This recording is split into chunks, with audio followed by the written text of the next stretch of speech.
Hello guys, shout out sa mga nagtanong dyan. Boss, dilagay mo, wala mo naglawad boss? Oh, yan, sa mga nagtanong ng ganun sa akin ngayong araw na ito. Actually guys, gustong gusto ko talaga maglaot kasi nandyan yung isda eh. Kanina, nakakuha kami ng 50. Oh, 50 kilos. Kahapon, nagkasitinta kami.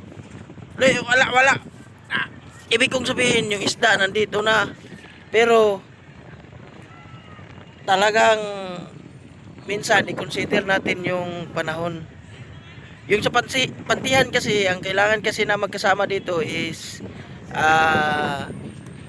tatlo. Merong magtatapon ng pataw, yung parang foam na maputi. Merong magtatapon nun. Tapos, meron doon sa magrimo, magbugsay, pag-arya. Tapos yung isa mag-arya ng magbaba ng lambat o bali tatlo. Tapos sa pagbatak naman, meron na naman doon sa pataw, meron doon sa pisi, at saka meron doon sa pinakalaman ng lambat. Bali tatlo. Yung mag-ano guys. Tapos kapag medyo masama yung panahon at medyo napakalakas, lalo na ngayon kasi amihan talaga season, gaya nga ng sinasabi ko sa inyo. Ang season po ng panagat, ayun o, ang lakas o, narinig nyo ang hangin ayan, hangin may parang uulan ayan. Pag malakas ang hangin guys, yung lambat kasi matigas, matigas na hilain yan. Yung lambat, dandahan tayo maglakad. Yung lambat kasi matigas hilain, kaya minsan kailangan na paandarin ang makina. Ang choice niyan, papaandarin yung makina para hindi siya mabigat. Yung lambat hindi siya mabigat. Ngayon kapag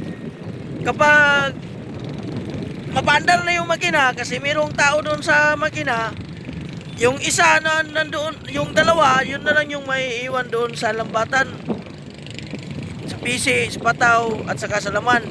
Tapos yung isa nagtitimon kasi nagpapaandar ng makina. Ang nangyari kasi sa amin, dalawa lang kami. Ito yung sinasabi, malakas. Aliman, malakas. Dalawa lang kami, kaya nahihirapan kami na magbatak. Tulad kanina, naka 50 kami, pero grabe, ang hirap naman ng pagbatak namin. Ulan, nababasa na ako. Pero sige na, video muna tayo. Shout out ka natin. Shout out. Ayun. Tapos kaya hindi kami nakapaglawad ngayon kasi malakas, hindi namin kakayanin yung dalawa lang. Kailangan namin tatlo dapat kami. Kaya yung motor nandyan, tinabi. Tapos yung kasama ko, si Buboy, umuwi muna sa kanila, naghahatid ng ulam sa kanyang pamilya. Sana bukas makakahanap kami ng makakasama para tuloy-tuloy yung palaot. Nandyan yung isda. Yung isa, yung Carwin, naglaot sila ngayon. Sigurado yan, bukas makakarami yan. Yun yung problema sa pantihan kasi sa palutang, kailangan kasi maraming tao diyan. Depende sa laki. Merong iba 6, yung kasabayan namin doon na naglawod, 6 sila. Kami 3 lang. Kaya hindi kami nakalawod ngayon kasi kulang nga kami, tapos baka mahirapan kami ba, sobrang lakas doon sa lawod mamayang madaling araw pag magbatak na kami.